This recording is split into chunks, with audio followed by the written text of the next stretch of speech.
तर संविता क्रिएशन प्रस्तुत आज जो स्मृती जागर आपण केला डॉक्टर दाभोळकरांच्या 11व्या स्मृतिदिनानिमित्त, तर त्याबद्दल तुम्ही प्लीज 2 शब्द बोला.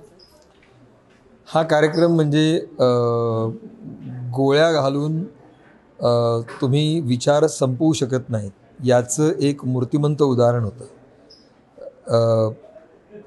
1948 साली नथुराम गोडसेंनी महात्मा गांधींची निर्घृण हत्या केली. गांधी संपला नाही.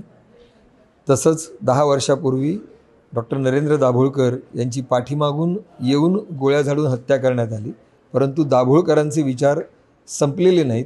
ज्या मूल्यांसाठी दाभोळकर लढत राहिले ती मूल्य घेऊन एक नवीन पिढी पुन्हा नव्याने लढायला सिद्ध झालेली आहे आणि त्याची एक अभिव्यक्ती आजच्या या कार्यक्रमामध्ये सगळ्यांनी दाखवून दिली. सुरुवातीला झालेली एकांकिका असेल जी अत्यंत तरुण 20-25तल्या मुलामुलींनी सादर केलेली होती, त्यांनी लिहिलेली होती.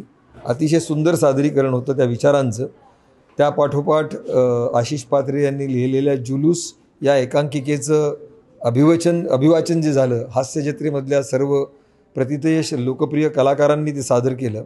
म्हणजे इथलं कलाजगतसुद्धा दाभोळकरांचे विचार लोकांसमोर आणि पुढे घेऊन जाण्यासाठी किती सजग आणि जागृत आहे ते या कार्यक्रमाने दाखवून दिलं.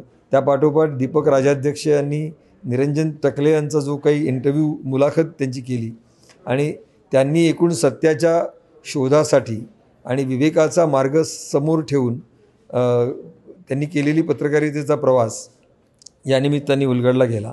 यातून एकच सिद्ध झालं की तुम्ही कितीही गोळ्या मारा, विचार संपवता येणार नाहीत. त्यामुळे ज्यांना कोणाला विचाराला विरोध करायचा असेल त्यांनी तो विचाराने करावा, गोळ्यांनी करू नये. याचा संदेश आज दिला गेला आणि डॉक्टर दाभोळकरांचा स्मृती जागर हा अत्यंत विवेकी पद्धतीने आणि चांगल्या पद्धतीने आज इथे साजरा झाला. ते विचार पुढे घेऊन जाणारा असा कार्यक्रम झाला आणि ते कशा पद्धतीने पुढे घेऊन जायचं याचंसुद्धा एक प्रकारचं मार्गदर्शन या आजच्या कार्यक्रमात झालं. अप्रतिम कार्यक्रम झाला. धन्यवाद.